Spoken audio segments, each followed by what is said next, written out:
This is the problem. Ang kaya mo lang isolve na problema, yung problemang mas maliit sa'yo. The only thing you can do is to go down, or kung gusto mo talaga to, life will pull you down. Ito yung paulit-ulit ko sinasabi na almost 90% ng business problem is actually personal problem. I want to dive into this. Why is it important to have transformation?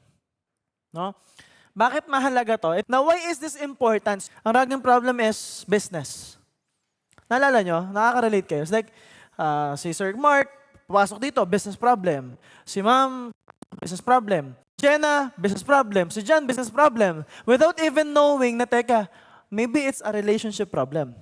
Na all you need to do is to fix that, to transform yourself, and then suddenly, parang nasolve yung business problem. Ito yung paulit-ulit ko sinasabi na almost 90% ng business problem is actually personal problem. Feeling lang natin business problem siya. Pero minsan mali lang tayo ng judgment do sa sitwasyon kasi nga tayo mismo, mali tayo ng judgment sa sarili natin. And that's why it's really important that we transform. Why? Think of it this way. If this is you right now, okay, the problems you can solve, this is the problem. Ang kaya mo lang isolve na problema, yung problemang mas maliit sa'yo. That's it. Nagigets? So ngayon, pag nabigyan ka ng mas malaking problema, ang tawag dyan, growth. So the growth part will force you to expand. Will force you to do something na hindi mo ginagawa dati. Kaya nga sinasabi, kailangan mo lumabas sa comfort zone mo, and maybe you're comfortable here.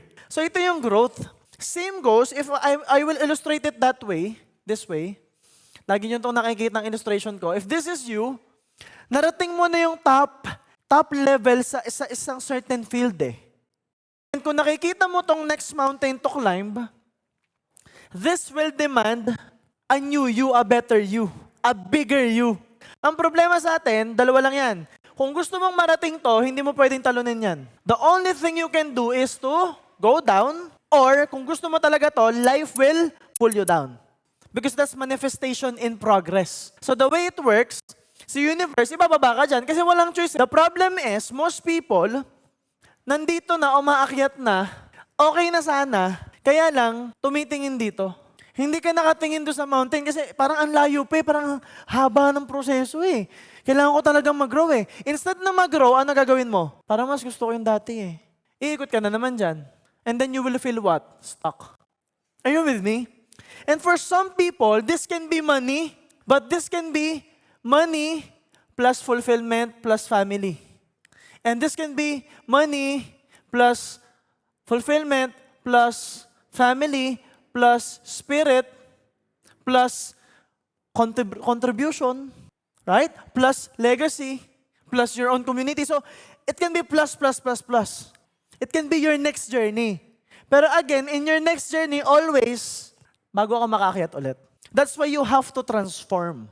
Ang ginawa ni Lead, hindi mo na kailangan dito. Mafe-feel mo na tong buong to eh, in 4 days. Yun yung binayaran mo. That's the shortcut. Ang galing na sinabi ni Sir Mark 20 years eh. But see all of you here who were in Lead, parang pinagdaanan mo ng kung ilang taong ka nang nabubuhay sa mundo, parang day 1 pa lang binalik sa'yo lahat eh. Tapos day 2 naka-forward ka, like shit. Kaya pala ng isang araw lang lampasan yun. Ang tagal kong kinimkim. And then now you're open to learning. And magugulat ka, dami kong pwede matutunan. And apart from that, kamusta ka paglabas? So you are fully transformed. That's the purpose of this. This can happen for a long time, or you can decide to make it happen yourself. The good news is we can structure it through Lead.